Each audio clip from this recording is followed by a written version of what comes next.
All right, great. We'll go ahead and get started now. Hi, everyone, and welcome. Thank you so much for joining us today. We're so happy to have you here. Before we get started, we need to take a moment, to acknowledge the suffering that is happening in Turkey and Syria from the earthquake and the violence that has been occurring in Palestine and Israel. We're so grateful to be together, to support and care for each other, and we mourn the loss of so many innocent lives.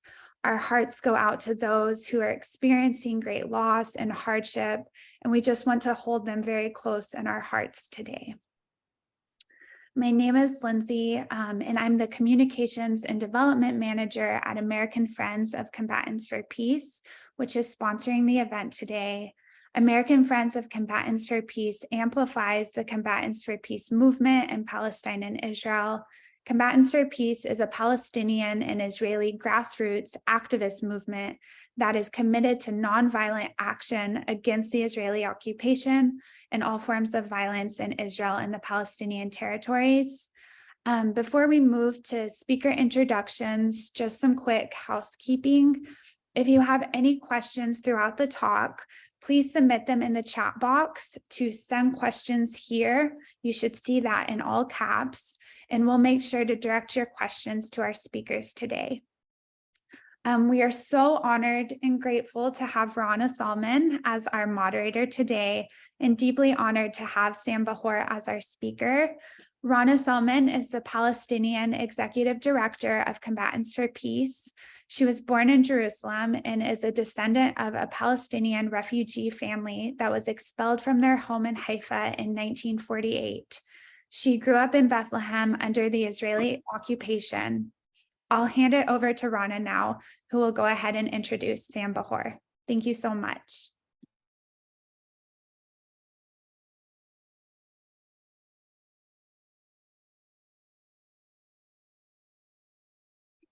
Thank you so much, Lindsay. And good evening, everyone. As Lindsay mentioned, our hearts and minds are with the people of Turkey and Syria tonight. And good evening, everyone. Thank you for joining our talk for tonight. I also would like to welcome our speaker, Sam Bahour. He is a leading Palestinian American entrepreneur and a political analyst. Sam is also a business consultant and a frequent commentator on Palestinian affairs. He's based in Ramallah. Thank you for being with us tonight, Sam. Thank you for having me. So tonight we will be talking about the impact of the radical right on Palestinian civil society.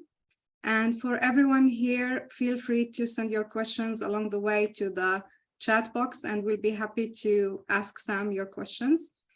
To start the discussion, just recently we have witnessed the establishment of many have called Israel's most right-wing government in history. This new government has already proved to be extreme and with dangerous policies against Palestinians. We have seen an escalation of violence in the last few weeks. And since the beginning of this year, Israeli forces have killed 36 Palestinians, of whom 20 were killed in Jenin. If I want to compare that with the last year, 2022 was the deadliest year for Palestinians in the West Bank. And that was under what was called the center-left government. And right now we have a right-wing government in power. How is this government any different from previous ones? Are we expecting more violence and aggression against Palestinians? Thank you, Rana, and thank you, Combatants for Peace. I respect your work greatly and follow your activities for a long time now. Thank you. Let me start by just saying I can only speak for myself tonight and not civil society, just so we're clear. And that's a very important, sensitive topic today, the issue of representation, because it is such a hot topic. I want it to be clear up front. I can only speak on my own behalf. I may have a different take on this than most commentators have. I believe that it's a false assumption that this government is the worst in Israel's history. This is false if you have been following the previous governments, of course. Let me just give a quick rundown. It'll take 1 minute But let's recall some of the things other Israeli governments have done to Palestinians, just to put things in perspective.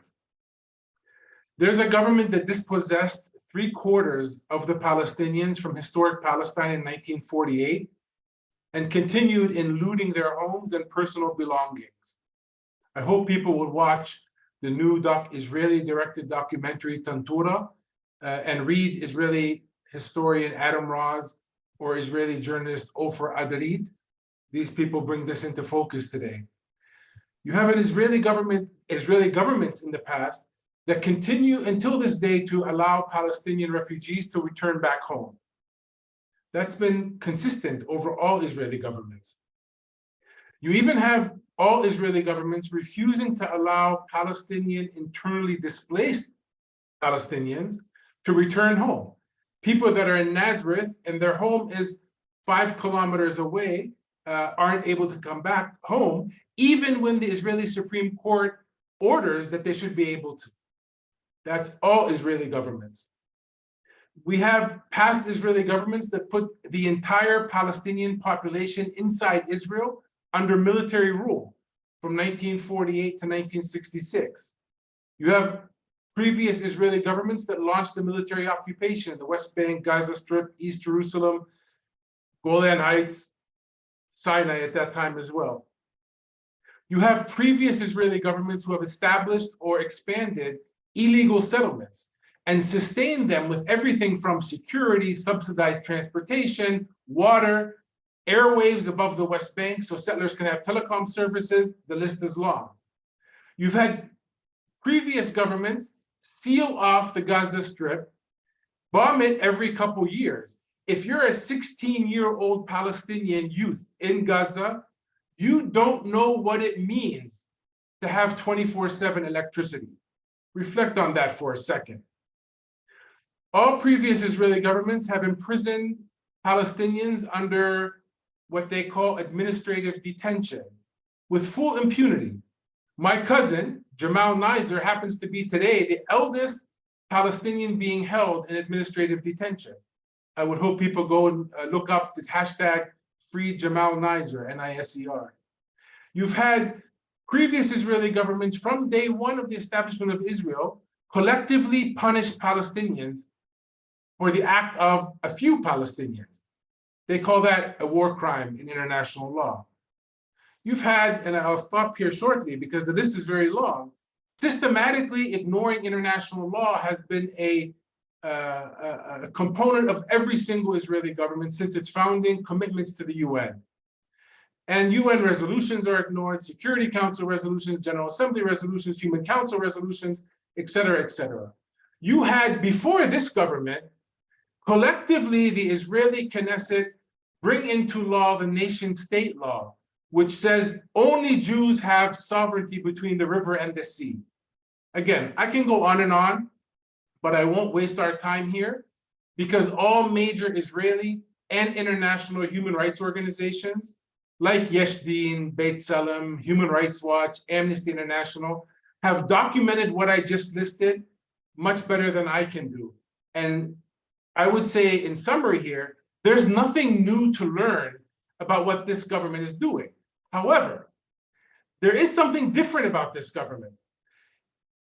I believe their bark is bigger than their bite in terms of they're continuing the same practices of the past governments, but they're doing it at a much more accelerated pace.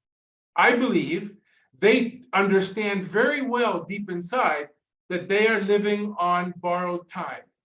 When you have 120, 150,000 Israeli citizens demonstrating against this government in the streets of Tel Aviv, Haifa, Jerusalem, they know that this is not going to last. So I believe they're trying to advance their agenda, and they're doing it like all past Israeli governments have been doing it in a very violent way. The acceleration is what is new here. Yeah. Since you mentioned the large demonstrations like that take place on a weekly basis in Tel Aviv against the current Israeli government, at the same time, we also have noticed the absence of Palestinians, of citizens of Israel. They are not participating in the protest crowds.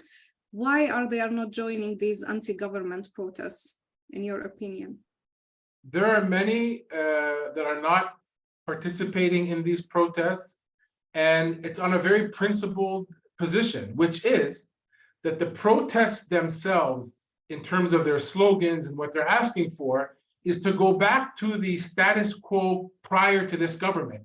And as you said in your introduction, the past government was in charge of 2022, which brought the greatest number of killings of Palestinians since 2014.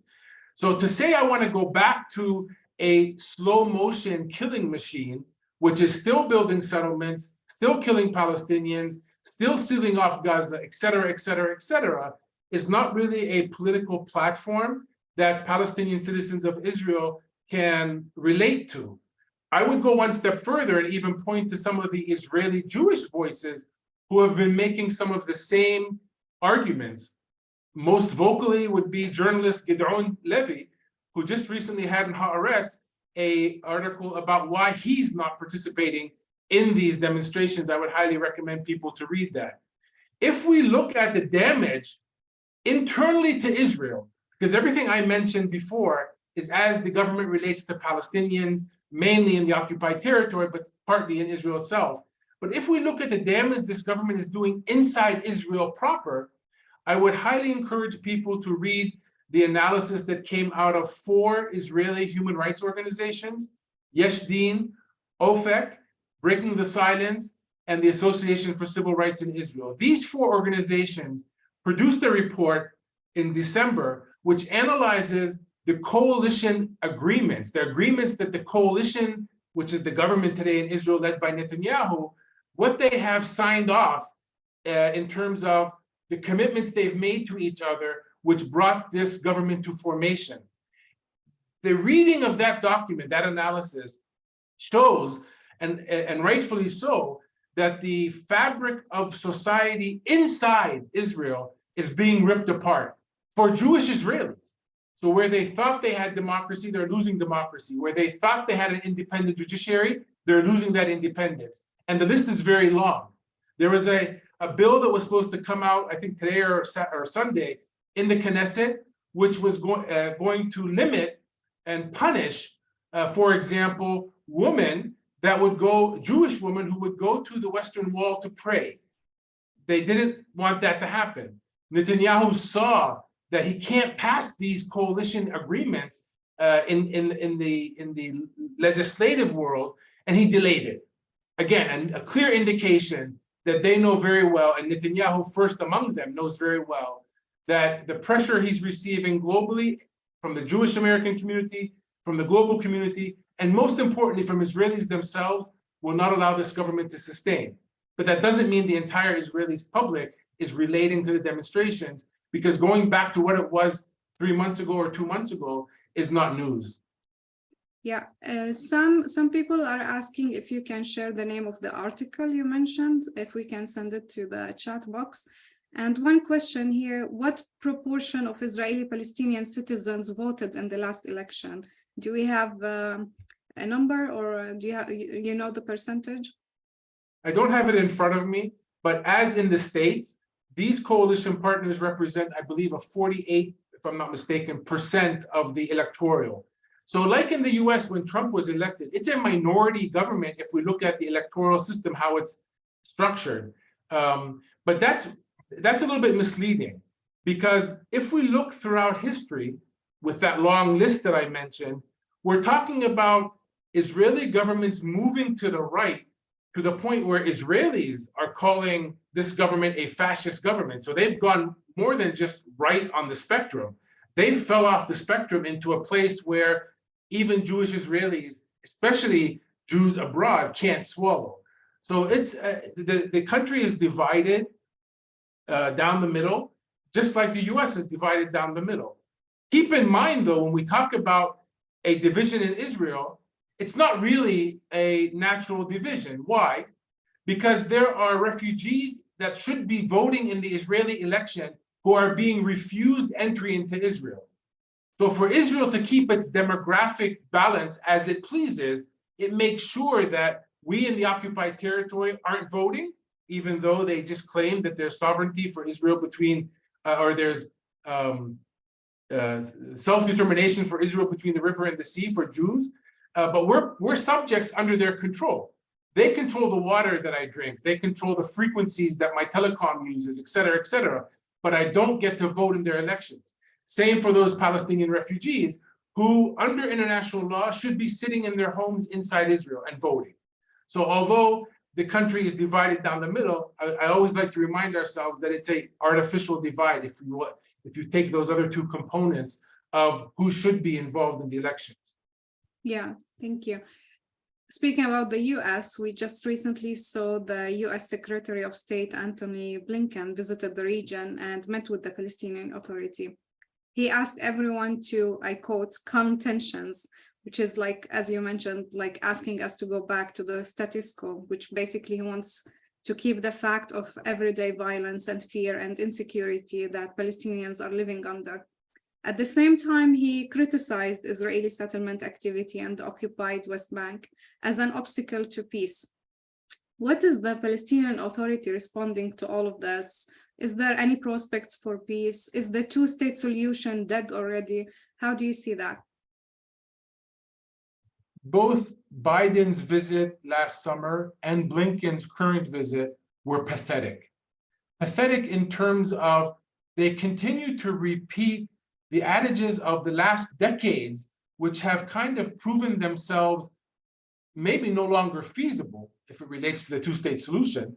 But when you keep talking about first a false symmetry, as if both sides are equally responsible for the deterioration that we are facing, this is pathetic.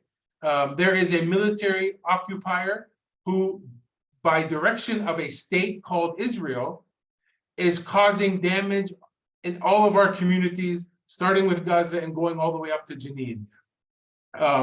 The Blinken visit, this recent visit, has done more than what the media is talking about. The Blinken visit, for example, requested the Palestinian leadership not to continue going to the International Criminal Court of Justice to bring the question that was raised in the General Assembly. If you've been following this, the General Assembly just issued a resolution to ask the International Criminal Court of Justice for a ruling, an advisory opinion on is this occupation legal or not legal? Because occupations, by definition, are temporary. We are 55 years into this, 750,000 settlers into this.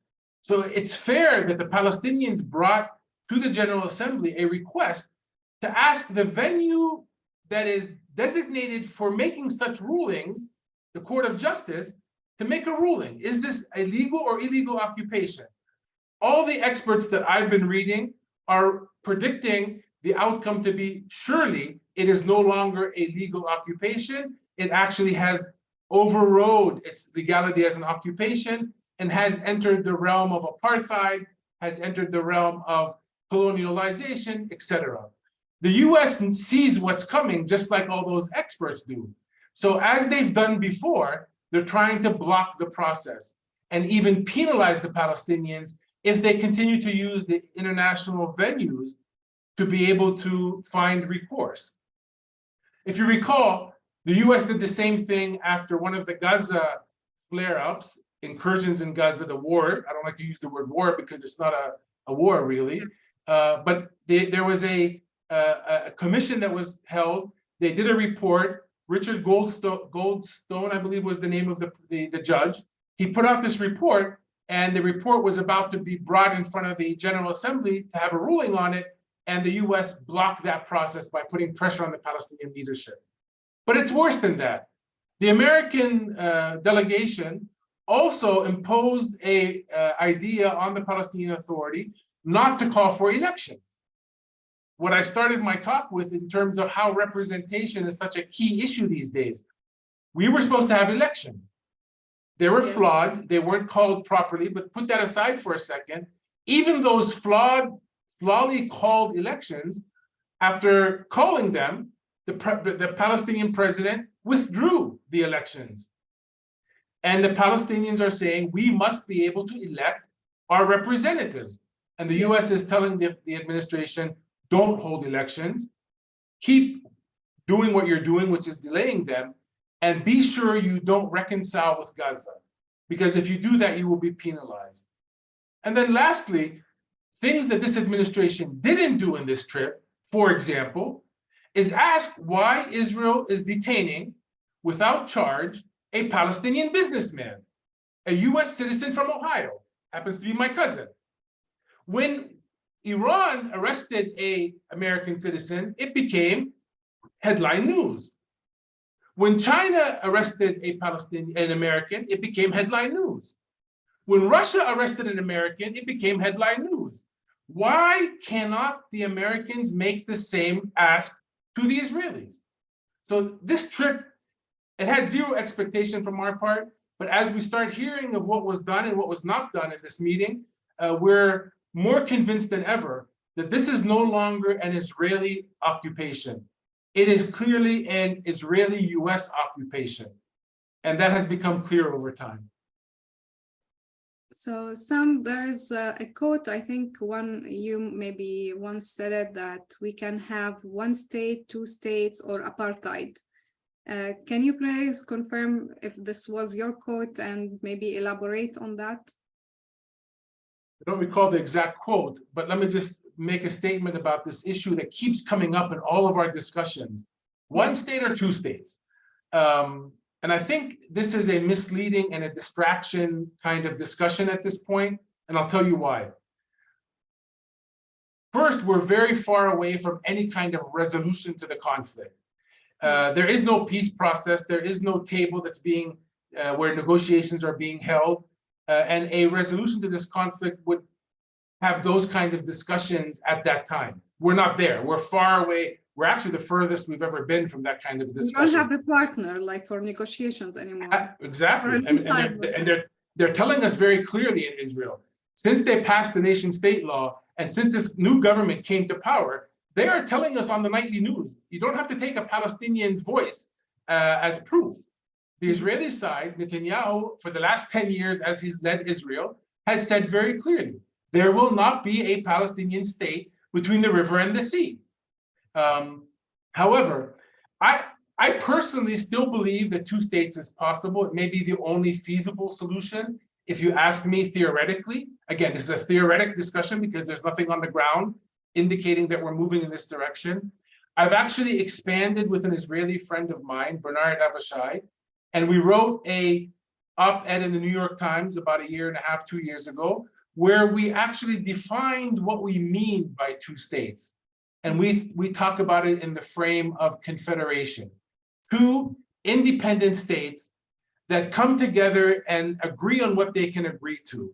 I believe Israelis and Palestinians, if you exclude the occupation, have more in common than we have not in common. And like any marriage, if you take a marriage, what's a marriage? Two independent people. They come together in a marriage contract. Most of the time it works out. Sometimes it doesn't. If it doesn't, does one party kill the other? No. Both parties go back to being their individual selves. Of course, damaged because of the experience, but they become independent again. And that's where I think we need to be going. Two independent states, we're very related in terms of geography and culture and so many other things.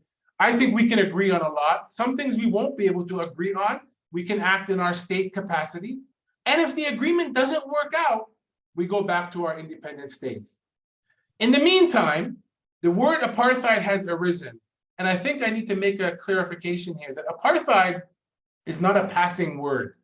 It's not even a word related to South Africa anymore, even though the South African experience produced the term. Today, apartheid means a crime. It is codified in international law. You can read it and I can read it, and we can see, is Israel violating this law or not? All of the experts of international law are saying Israel is committing the crime of apartheid and should be held accountable. But committing a crime is one thing. How this will be resolved politically is another thing. And dealing with the here and now so we don't keep killing ourselves in the meantime is something else. And right now, we're at the third part. We need the international community to hold Israel accountable so we don't keep losing land and people as we theoretically discuss what we should be doing. We have one question from one of the viewers. What are the penalties that the US is threatening the PA with? And given the situation, would they really have significant impact, and how dire things already are? Excellent question. The levers that the Americans have in our society are much less after Trump took office.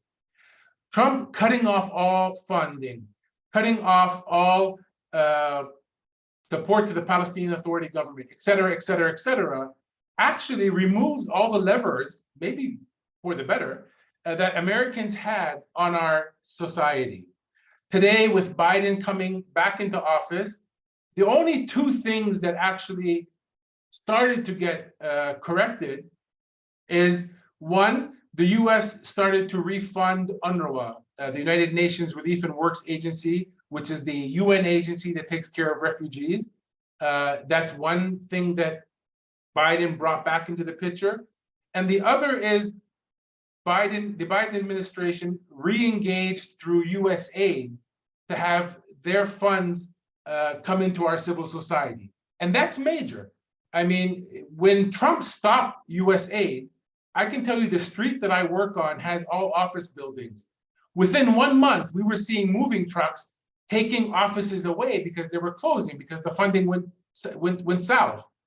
All of a sudden, those offices are now working again with USAID funds, and those USAID funds are actually employing a lot of Palestinians. The USAID does not support the Palestinian government, it supports Palestinian civil society, but the funds come with strings attached.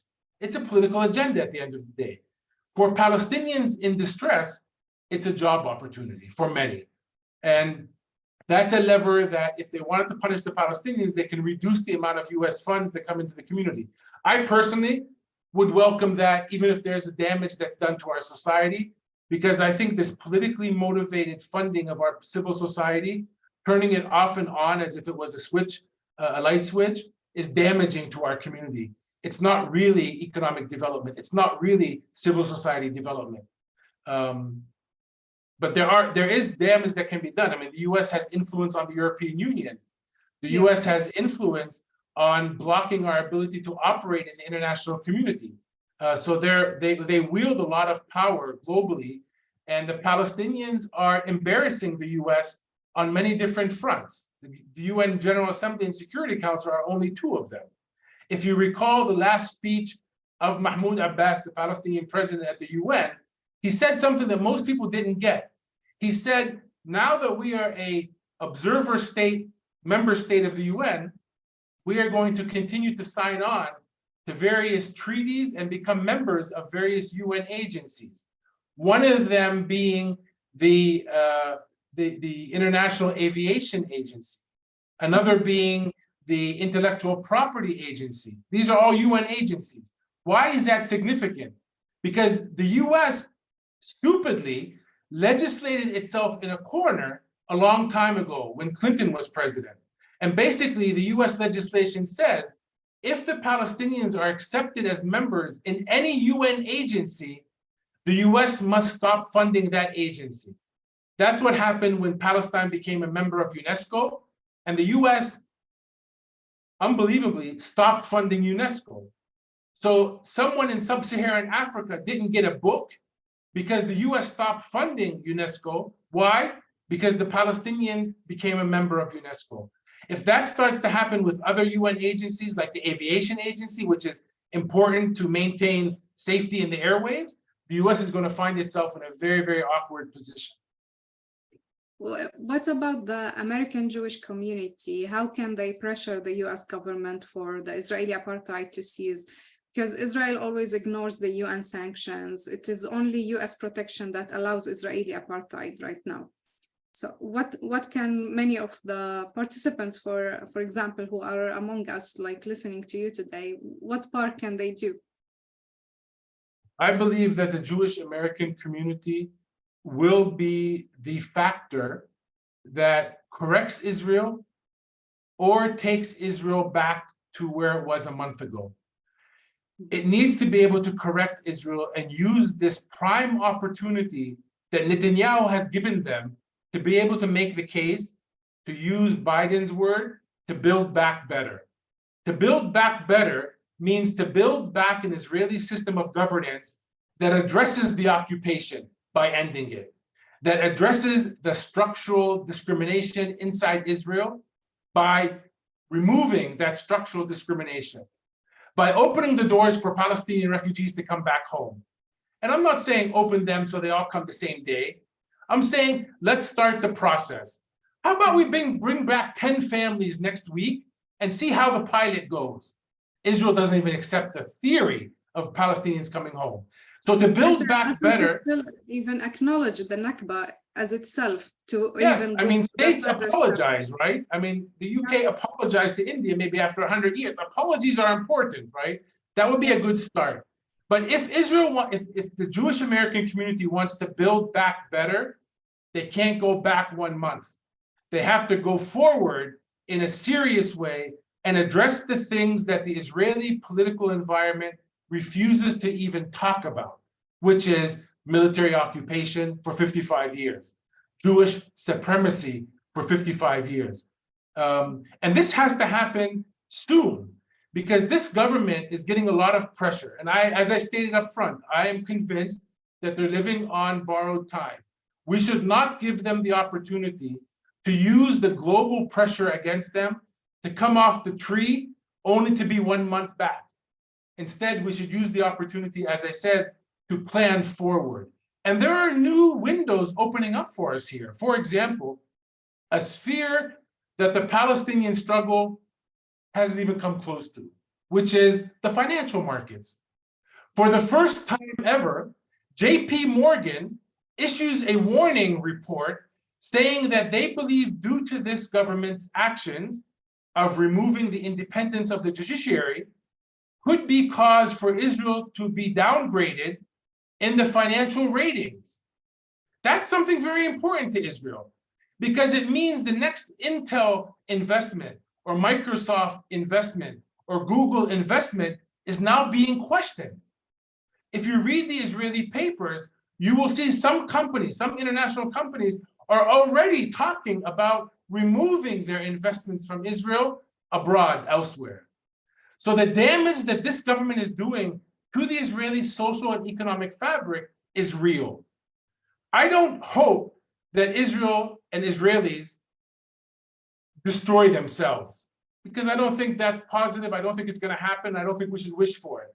I do wish that the Israeli Jewish society wakes up, and they need the American Jewish community to press the alarm in order to build back better, so we can start to put our energies in how to build a society which is shared instead of one that is based on supremacy. And I do believe that, and I spend a lot of time in the Jewish American community because I think they are key in making that happen. Yeah. One of the questions asking for your opinion, what Israel state government did or does across Palestinian Israeli territories against the opposition? Would that be at all possible without US financial and military backing? Good question. I have a blanket statement that I say when I give talks to groups that are coming by here. It is, if it was not for the United States of America, this military occupation would not exist, period. That covers that question in absolute terms. And note my words very carefully. I didn't say without US support that Israel will disappear. I said this occupation would become too costly, politically, economically, morally, for Israel to continue. What we're seeing today is the economic support that the US gives Israel, the moral support that Israel gets, even this government, the covering up for this government's actions by using the veto in the UN venues is unheard of, unheard of. That is actually allowing Israel to continue doing what it's doing, not only without a cost, but having one of, if not the most profitable occupation in history. We know the US and the international community can do better. How do we know? We turn on the nightly news and we see what's happening in Ukraine and Russia. And we know that within hours, sanctions were applied against Russia. The International Criminal Court opened hundreds of cases against Russians. The Palestinians have been begging the criminal court to open one investigation against Israel, and we've been trying for the last 8 years. The US not only blocked it, it sanctioned the head of the International Criminal Court. It penalized them for doing their job.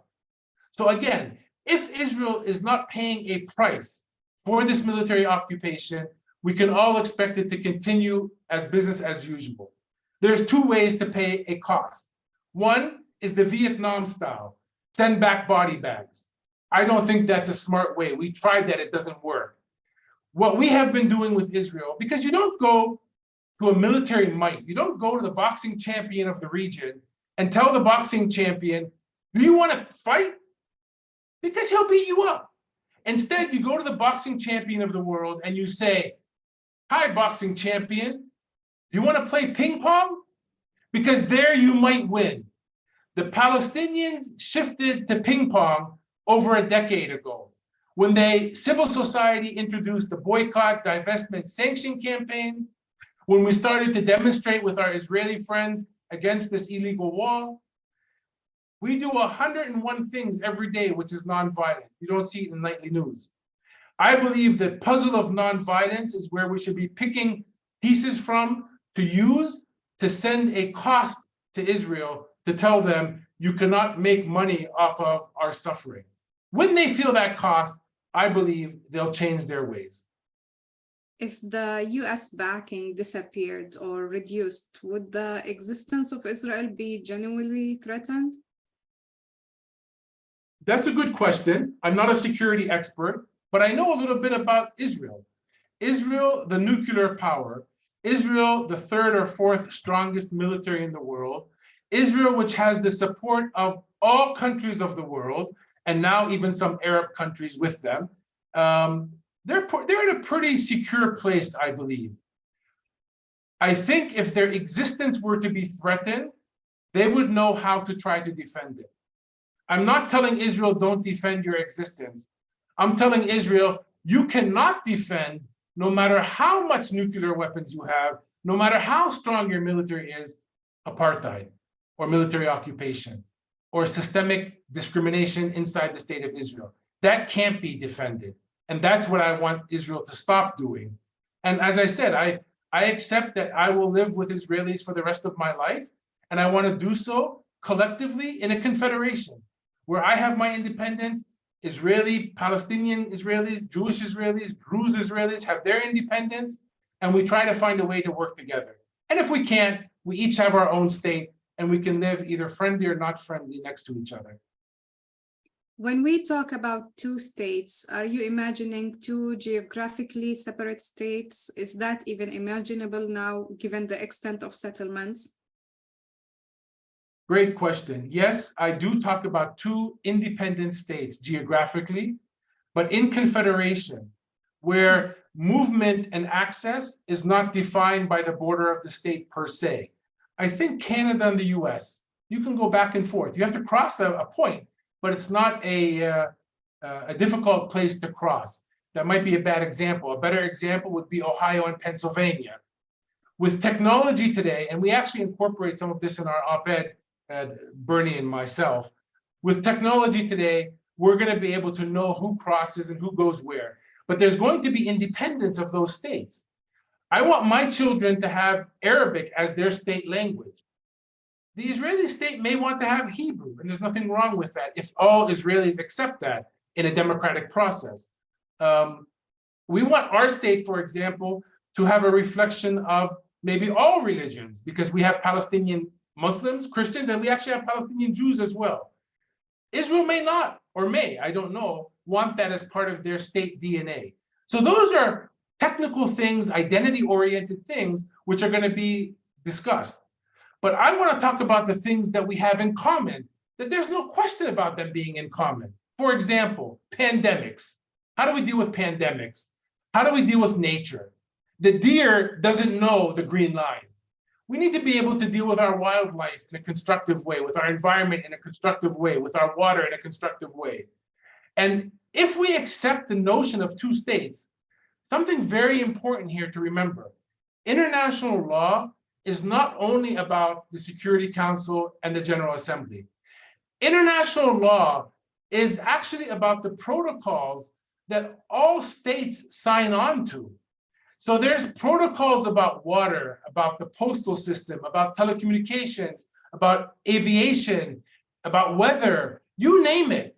There is an international treaty that tells countries living next to each other how to deal with issues like telecom frequency interference or water rights when you are adjacent to each other. So why don't we apply those? They work everywhere else in the world. Why do we hesitate to apply the same protocols in the international community to these two independent states?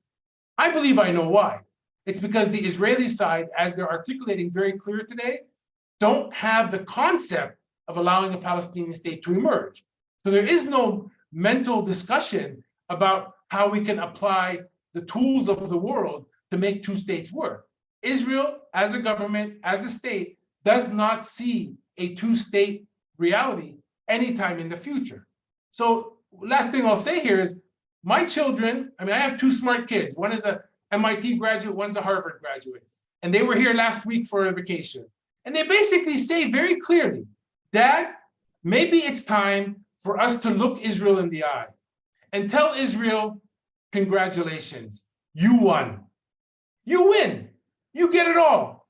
You get Israel, you get the West Bank, you get all the settlements, you get all the water, you get all the frequency, you get West Jerusalem, you get East Jerusalem. We'll throw in Gaza for free.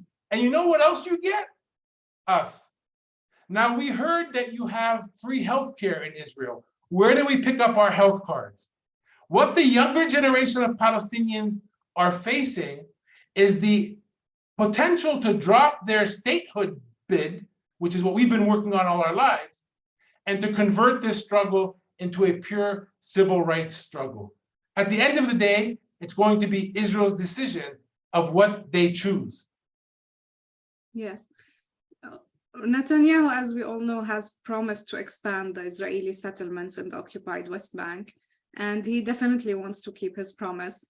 And just recently, the new government requested the evacuation and demolition of the Bedouin community of Khan al-Ahmar in the West Bank in order to connect its other settlements in the region. We have seen the activist community staying in Khan al-Ahmar for days, in addition to Combatants for Peace activists also standing in solidarity with the community. And this is not the only place. We have also seen the villages of Masafer Yatta also facing expulsion and home demolitions. One of the questions here, is civil disobedience feasible? What would be the status of the settlements in the West Bank? Could the settlers, inhabitants become Palestinian citizens, for example, in the future? That's one of the hard topics. We've identified this in our Confederation article in a very specific way. Let me say beforehand, what I'm about to explain is the official Palestinian position, much too generous if you ask me. If I was the negotiator, I wouldn't have proposed what they proposed. What did the Palestinian leadership say? It told the Israelis during the peace process that they actually introduced this in Camp David in a very serious way, that if you end the occupation, we can introduce something called land swaps, which means the three large settlement blocks that are in the West Bank could be annexed to Israel, and an amount of land equal to that in size and quality, etc., from Israel proper can be attached to the Palestinian sovereignty in our state. A very, very generous offer. Israel refused that offer. So if you talk about the Palestinian leadership, they've put on the table generous mechanisms to make sure the majority of settlers don't have to move anywhere. Having said that, that's the official position. Let me tell you Sam's position, which is actually civil society's position. Settlements are illegal. The small ones, the medium ones, the big ones. The ones in Jerusalem, the one in the West Bank, they are all illegal. Israel has proven in history, more than once, that when a political agreement imposes upon them the need to dismantle settlements, they're the first to do it. When the Sinai was given back to Egypt after the agreement with Egypt, the peace agreement with Egypt, settlements were dismantled in the Sinai. Settlers were repatriated in Israel. Sadly, many of them went into the occupied territories as well. The prime example is Gaza. Ariel Sharon was prime minister at the time, a very blood on his hands prime minister, a very violent person. He said once, speaking in Hebrew to an Israeli audience, that the Israeli settlement of Netzarim, which was in the middle of Gaza, is more important to Israel than Tel Aviv itself. 1 month later, he dismantled Netzarim because he had a larger plan to do a disengagement from Gaza. So their history shows that when Israel is forced to abide by removing their settlers, they can do so. Having said that again, what we put in our article is that those settlers who would like to remain in Palestine would have to do so, one, not on stolen land, and two, under Palestinian law. And if the Palestinian government accepts, they would become residents of the Palestinian state. We believe that's possible. We actually don't link this whatsoever to refugees, because refugees is about a right. Illegal settlers is about trying to make less human damage in moving forward. But that's how we would deal with settlers. And again, I don't take the hardest issues and start working with them. I take the easiest one. Like today, in occupation, in this mess that we're living in, do you have to continue to strangle our economy? Can you release the levers of our economy? Because Israel, you control them. So me as a businessman can create more jobs to give people hope here. That's something they can do. Settlements will be discussed when it's time to discuss it. Borders will be discussed when it's time to discuss it. Right now, our rights need to be addressed, and that can't be delayed anytime. There is one question that some people requested some clarification. How do you respond to "from river to the sea, we will be free," which the Israeli side interprets this to mean no to State of Israel? They can interpret it the way they want. I didn't say that statement, but I fully abide by it. From the river to the sea, who will be free? Palestinians. Who is stopping our freedom today in different forms, but it's freedom at the end of the day. My freedom in the West Bank, in Gaza, in East Jerusalem, is being stifled by an Israeli military occupation. A Palestinian sitting in the Galilee, or a Palestinian sitting in Tel Aviv or Ashdod, that Palestinian freedom is being suppressed by structural laws in the state of Israel that make them a second-class citizen. For readers that want one reading to understand both of the components that I just spoke about, I highly recommend reading a new book that just came out by a friend of mine, Fida Jarias. She's a Palestinian Christian woman from the Galilee area, from Fasulta, and she wrote a book called Stranger in My Own Home.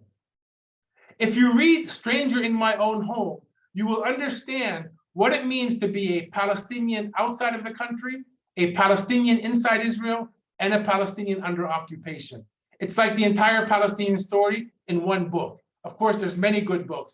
This one is a very powerful one because it's a personal story and the history mixed together.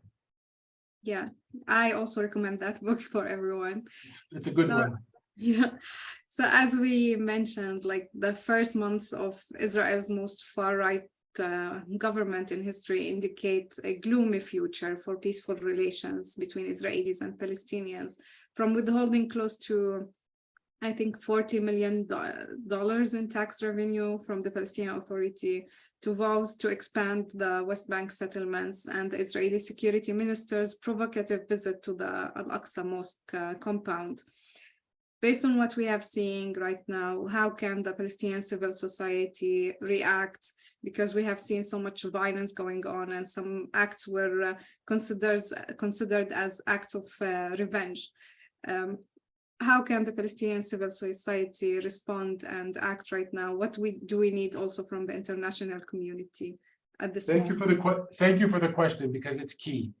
The ability for us to sustain ourselves today is due to civil society. It's not due by a government that has no power. It's a Palestinian authority without an authority, nor is it due to the international community coming to our rescue to protect us from this Israeli killing machine, basically. I believe that there are risks and there are chances, there's opportunities as well. Let me just state 3 potential risks that we as civil society are fully watching in a very serious way. 1, if this government is allowed to sustain itself, I hope it doesn't, but if it is allowed to sustain itself, and when Blinken comes and embraces the government and gives them legitimacy, the fear is the US will back even this fascist Israeli government, that there will be a 3rd major forced dispossession, like what happened in 1948, like what happened in 1967. So this is, our eye is on some kind of major event. We're seeing micro dispossessions happening. You mentioned a couple of them, Khan al-Ahmar, different locations, which I think are indicative of a test that Israel does to see what kind of pushback that they will get from the international community. In the Atlantic, this last week, there was an article about one Palestinian village called Beta, and how Israel is actually pressuring that community like a pressure cooker. And people are looking at that as a case study to see, we think that Israel is trying to find out how far can they go. And if that works, they will then scale that to a larger scale. So that's a serious risk. The other risk is, and this is less of a risk and more of a, it's happening right now, is what I call the Gazaization of the West Bank, to turn the West Bank into a Gaza-like reality. If you watch the new film that just came out, an Israeli-directed film, another Israeli-directed film called H2, the Lab of Occupation, which talks about an area in Hebron called H2, you can see at the end of that film, somebody, a friend of mine from Breaking the Silence, Yehuda Shaval, he actually says, you know, Hebron was outrageous at one time. People would say, this is shocking. And today, after so many years of the international community allowing the settlement community in Israel to develop Hebron, today he says it's more like Hebron H2 is a model that Israel can use to apply in other cities and villages across the West Bank.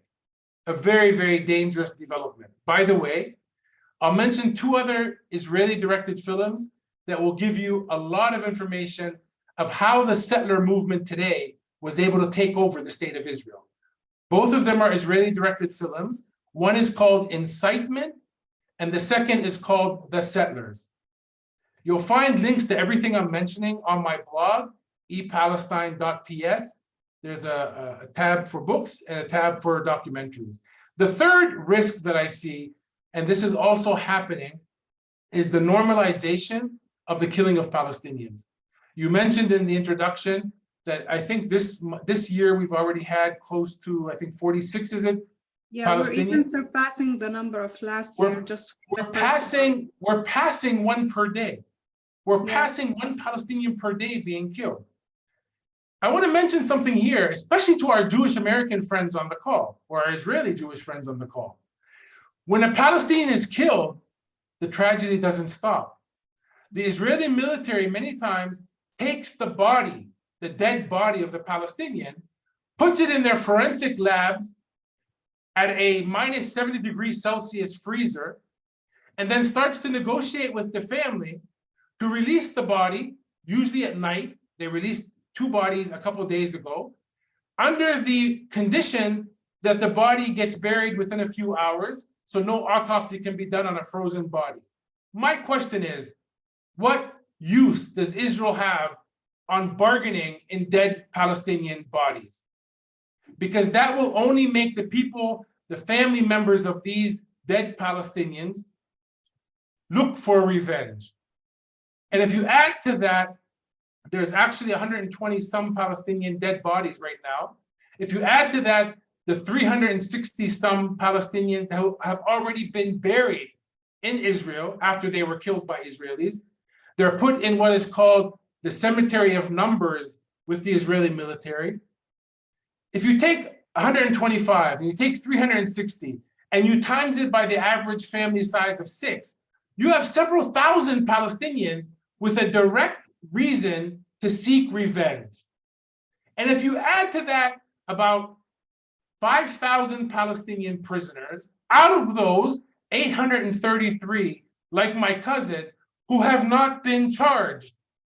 They're taken from their home, put in prison, and not told why they are there. And it can be repeated indefinitely. Yeah. If you do all of this, it becomes a normalization of the deteriorating reality that we're in. And that has to stop. We can't accept a Palestinian dying every day or at all. Those are the risks. If I wanted very quickly just to mention the opportunities, because we have to be positive that this government is opening up opportunities for us. The first opportunity, we already spoke at length about it, is that people will finally wake up. First among them, Israelis, Israeli Jews. Second among them, Jews worldwide who have been sustaining this reality for a very long period of time, and others. Takes me to the second opportunity.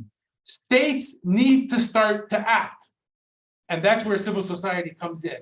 Civil society in every community around the globe needs to put real pressure on politicians and legislators to get them to act, to hold Israel accountable. Think Russia, Ukraine. They know how to do it. What's stopping them from holding Israel accountable here? And then the last opportunity that I'll mention here is I'm hoping, and I mentioned this already, is that there will be a dismissal of let's go back to before this government. Let's dismiss that. Let's really build back better by moving forward and bringing up the issue of ending this occupation so we can build a better society for both of us. Thank you, Sam. I think we're running out of time, so maybe just a last question. Some people are wondering about Hamas' position at this moment because of many of the violent attacks that took place was not affiliated to any political party. It was some personal decisions. If you can just comment shortly about where is Hamas today, what their position is before we end up.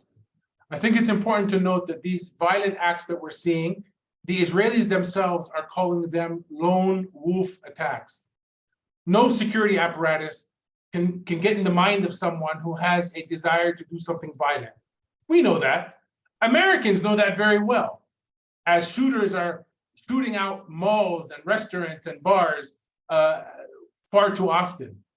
So violence here is being mainly perpetrated by individuals who have basically lost the hope to live. And losing hope is serious business. We can talk about that on another day.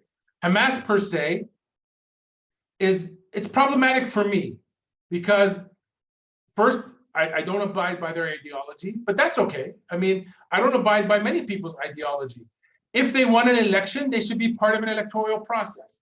But as we learned with Trump in the US, and as we're learning in Israel today, democracy is not, let's all get in a room and have a vote. That's not democracy. Democracy has parameters. We can't all get in a room and vote to knock down the walls of that room. That's not democracy, that's tragedy. So we have to have parameters of our democracy so there's some kind of civility to our activity politically. Having said all of that, I'm actually about to publish with a Gazan friend of mine, Naima Daksha. We actually wrote a novella, it's a fiction, that talks about not only what's going on in Gaza, but also what's going on here. And we did it in fiction, so we're not arrested, but you'll be able to read through the lines. Both of these governments are acting without representation today. Both of them are acting by closing the civil space that we're working in, and both should be held accountable. But both are not a reason for our occupation to be sustained. This is our internal politics. Surprise, surprise, we have internal politics like the rest of the world, and we're working on that. In the meantime, let's get this boot of occupation off of our neck so we can really repair our society after these 55 years.